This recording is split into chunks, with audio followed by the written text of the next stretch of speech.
दोस्तों, कुछ खबरें ऐसी भी होती हैं जो वाकई मन खराब कर देती हैं।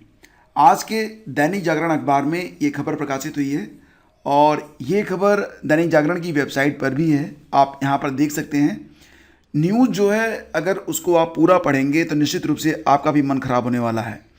लेखपाल भर्ती में आपको पता ही है कि 8,000 के समथिंग कुछ सीटें ज़्यादा थी के आसपास भर्ती होनी थी। लेकिन यहाँ पर तो खबर ये आ रही है कि 15,000 अभ्यर्थी इसमें संदिग्ध बैठे थे।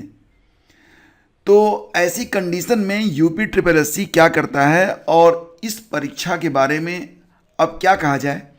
फिलहाल खबर पर चलते हैं और यहाँ पर जो खबर है उसको आप देखिए। खबर है कि प्रतियोगी परीक्षाओं में पेपर लीक की घटनाएं लगातार सामने आ रही हैं। हाल ही में उत्तराखंड एसएससी 2021 परीक्षा का पेपर लीक होने का प्रकरण जो था वो उजागर हुआ था। एसटीएफ ने इसका राजफांस कर जो आरोपित थे उनको गिरफ्तार किया था। इससे पहले लेखपाल भर्ती मुख्य परीक्षा में प्रदेश भर से साल्वर गिरोह के 21 लोग गिरफ्तार किए गए थे। ये बात तो सबको पता थी, क्योंकि ये बात जो थी वो जिस दिन परीक्षा हुई थी 31 जुलाई को, उसी दिन शाम तक तमाम जो मीडिया सोर्स हैं वहाँ पर ये न्यूज़ आ गई थी और उसके बाद की कहानी आपको पता ही है। अब एसटीएफ की पड़ताल में चौंकाने वाला तथ्य जो सामने आया है वो तो बहुत ही हैरान करने वाला भी है। बताया जा रहा है कि लेखपाल भर्ती परीक्षा में करीब 15,000 संदिग्ध अभ्यर्थी शामिल हुए थे। इस तथ्य के सामने आने के बाद लेखपाल भर्ती परीक्षा का पेपर लीक होने का जो शक है वो गहरा गया है।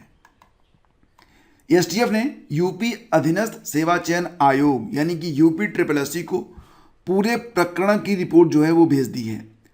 प्रश्नपत्रों के क्रम के साथ संदिग्ध छात्रों की भूमिका पर सवाल उठाए गए हैं। एसटीएफ की ओर से उन छात्रों का ब्यौरा भी आयोग से मांगा गया है जो कि संदिग्ध हैं। जांच में कुछ खास सेट के प्रश्नपत्र संदिग्ध अभ्यर्थियों को उपलब्ध कराए जाने का शक है। मतलब ये कि यहाँ पर कुछ खास सेट थे, ABCD में से कोई रहे होंगे, तो बस वही सेट जो थे ये संदिग्ध अभ्यर्थियों को दिए गए। क्रम संख्या और सेट के साथ आयोग को रिपोर्ट दे दी गई है कि वह ऐसे अभ्यर्थियों को चिन्हित करने में मदद करे। हालांकि आयोग की ओर से इस दिशा में कोई ठोस कार्रवाई अभी नहीं हुई है, ये बात भी यहाँ पर लिखी गई है।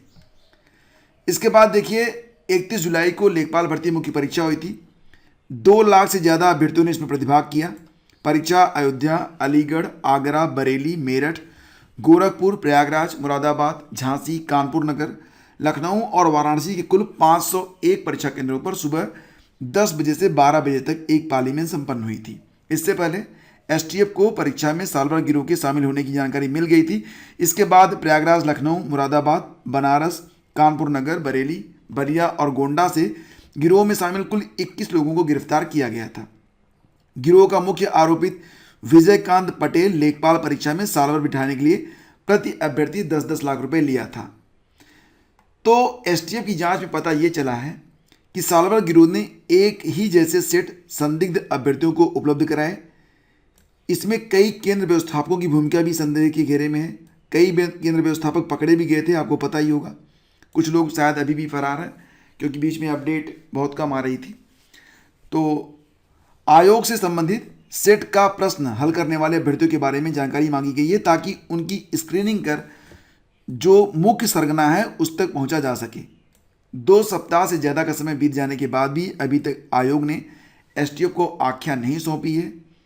यहाँ पर फ्रेंड्स एक बड़ी बात है कि मैं खुद चाहूँगा कि अभी लेखपाल भर्ती परीक्षा के लिए जो परीक्षा हुई है उसका रिजल्ट डिक्लेयर न किया जाए और इस प्रकरण का एक सही और पारदर्शी निराकरण बहुत ही जरूरी है। तो बहुत सोच समझकर कदम उठाया जाना चाहिए। लेखपाल भर्ती परीक्षा में अगर इतनी बड़ी धांधली हुई है तो वाकई ये दहलाने वाली एक खबर है। और ये जो अखबार दैनिक जागरण है वो मॉर्निंग में हमारे पास नहीं पहुंचा था, इसीलिए इसे मॉर्निंग न्यूज़ में मैंने शामिल नहीं किया था। और ये जो खबर है वो सिर्फ दैनिक जागरण में ही प्रकाशित भी हुई है। फिलहाल हमारी नज़र बनी रहेगी और जैसे कोई लेटेस्ट अपडेट आती है हम उसे आप तक जरूर पहुंचाएंगे। Thank you so much.